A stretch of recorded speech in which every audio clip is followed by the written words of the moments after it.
So many people believe they're stuck. I had no idea what my future was going to look like. Let's be very clear about that. Pain is painful. Ask yourself, really? What is this trying to teach me? Growth happens because people choose how they respond. We can't always choose what happens to us, but we absolutely can influence what happens next. Some of my greatest lessons in life have been through relationships. Divorce did not define me, but it refined me. Hi, I'm Briana Hetherington. I'm Jen Hatcher. And I'm Kat Gottlieb. Welcome to the Conscious Creator Community Podcast. We are over the moon excited to share our wisdom, experiences, and valuable insights to becoming the best version of yourself.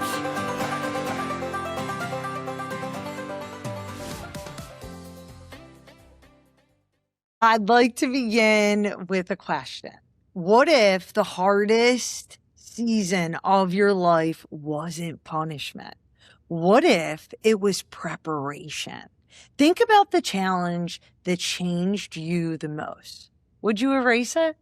Or did it quietly become the very thing that shaped the person you've become? Welcome back. I'm Briana Hetherington here with my co-host Jennifer Hatcher and Kat Gottlieb. And this is the Conscious Creator Community Podcast, where we explore the human experience, the mind, the heart, and the soul. And this is the third segment on awareness, awakening to who we really are. Today, we're exploring one of my favorite ideas, alchemy, the transformation of an ordinary human life into an extraordinary one. Over the past few weeks, we've been building towards today's conversation. First, we learned that awareness changes everything. Then we discovered that we're far more than the thoughts constantly running through our minds. Today, we ask the next question. Now that we are aware, how do we intentionally transform? Growth isn't difficult because change is hard. Growth is difficult because letting go is hard.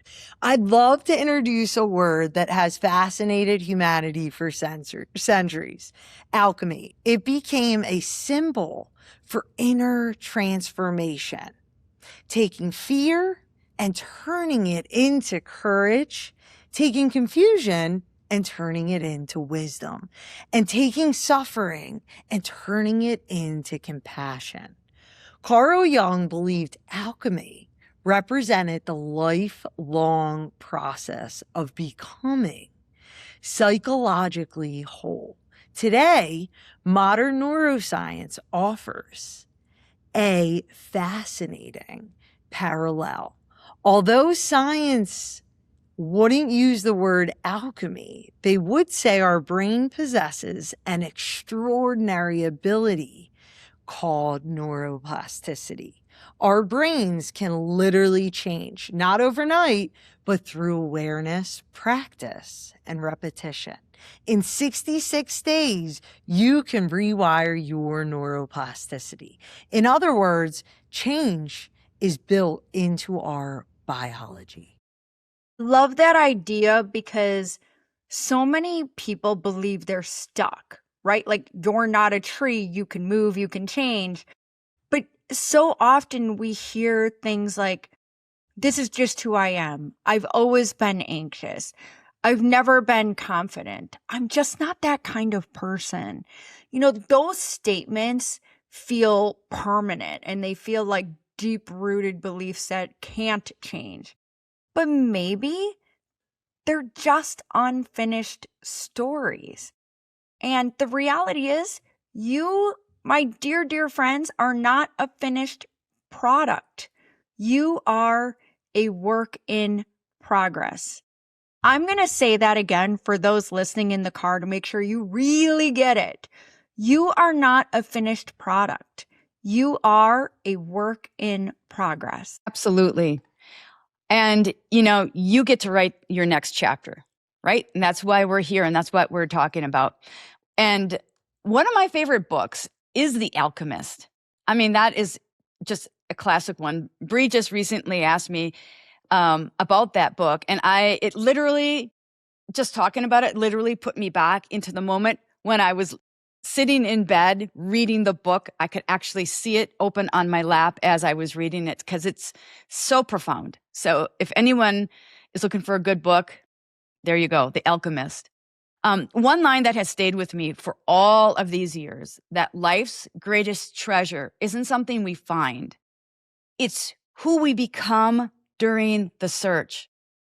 I think that's beautifully true because life has a way of transforming every single one of us, not despite the pressure, but because of it. The question isn't whether life will change you. It absolutely will. The question is, how will you allow it, or what will you allow it to create? Ooh, so The Alchemist, Kat, such an incredible transformative book. If you haven't read it, I'm highly recommending it. Has there ever been a season in either of your life that completely just reshaped who you are today? I typically tell you stories about the really challenging parts in life, but I'm going to take a different angle today. I'm going to take an angle of it was at a really challenging time in life, but when I first started hanging out with my now husband, who's like, makes me a better person and probably a soulmate if we're going to use that word. Like, he's just everything that, like, dude makes me smile every day. Even when I'm really annoyed at him, he makes me smile. And that is such a huge gift that I truly believe we have this type of love that, like, some people search many lifetimes for and may not connect with. And it's such a huge gift. And I get sappy thinking about it. Here's the story that goes with it, right? Speed it up, Jen. Give me the good stuff. So when we started hanging out, I literally took every single day for the day. I wasn't going to live in the past. I definitely wasn't planning for an immediate future. Like, I took the day for what brings me happiness and joy today. And this individual, who was somebody I certainly didn't plan on dating, and I definitely didn't plan on marrying, brought so much joy to my life every day. Like, this season of Justin, aka Pablo, aka Bieber, like, Justin was such a season in my life. Like that summer, that season, it did happen to be a season that turned into so much more. But that season of me just being joyful and following what brought me joy that day, and it happened to be channeled through the universe through this person, like, literally reshaped my entire life. I would not be talking to you right now on this podcast if the Justin season did not completely reshape my future. So sometimes we don't see it coming at all. And if you just leave yourself open to see what happens, like, it's so much more beautiful and more delicious than we could have even dreamed. I love that. And I'm such a sap.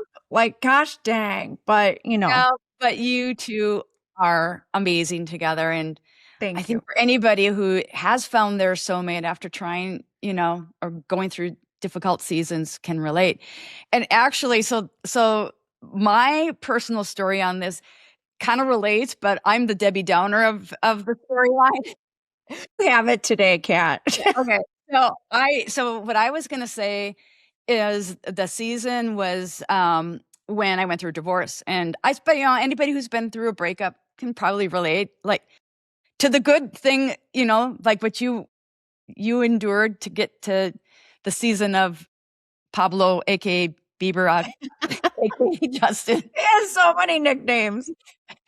Oh, anyway, so for me, it was, going through a divorce. It completely, it challenged me. And I hate to use the word because I don't say this about myself, but it kind of broke me in many places. And there was moments when I think I just questioned everything. Not necessarily that this was the right choice, but when you can start to question everything about your life, right? It's like, who was I underneath this? If this was my time to figure it out, how was I going to change to feel more like myself? I had no idea what my future was going to look like, and whether I would ever feel like a whole person again. But the good news is when your heart breaks, it breaks open, and new things can grow out of it as a result. And I think one of the remarkable things that happens when you're forced to rebuild, you discover you have strengths that you never knew you possessed.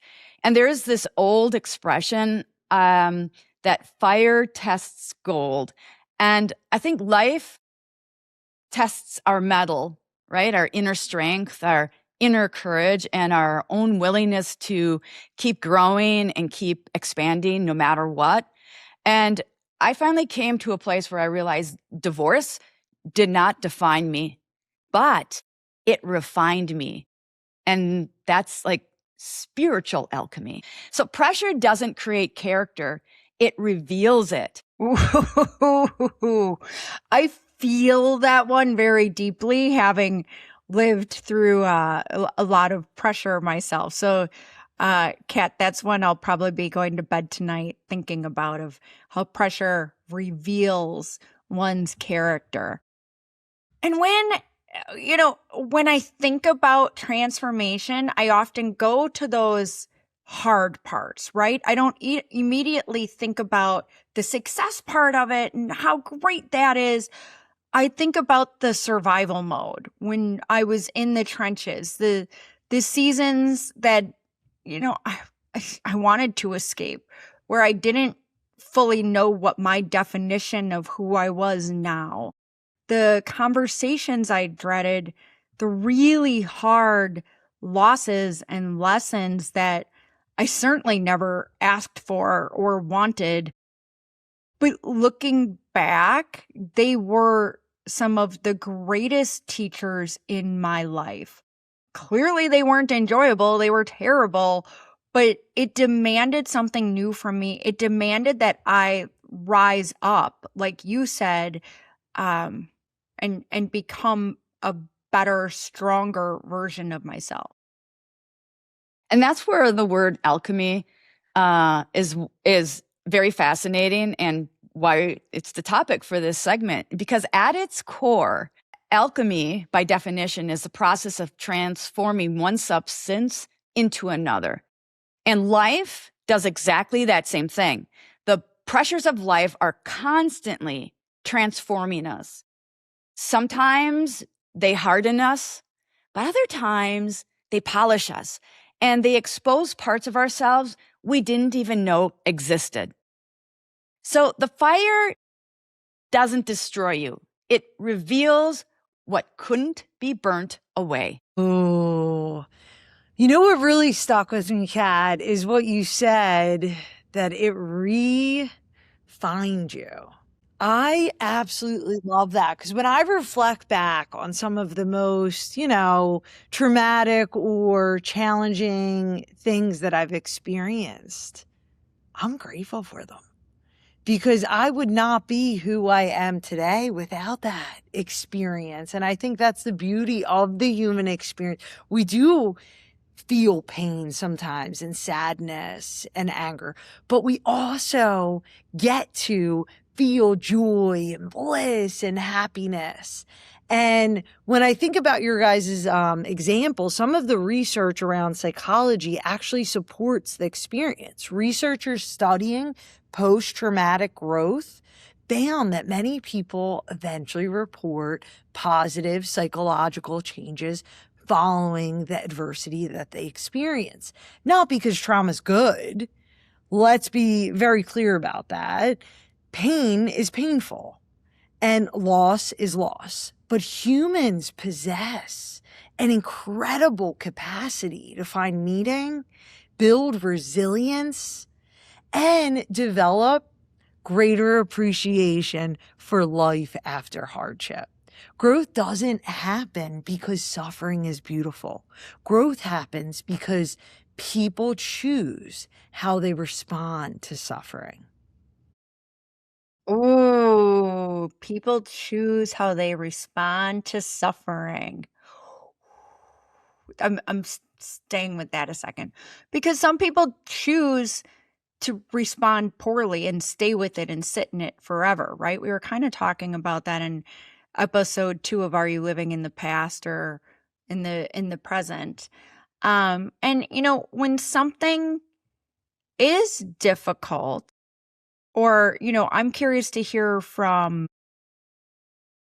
you, Bree, and Kat, what's something difficult that we haven't talked about yet that you would never choose to experience again, but you're grateful for what it taught you?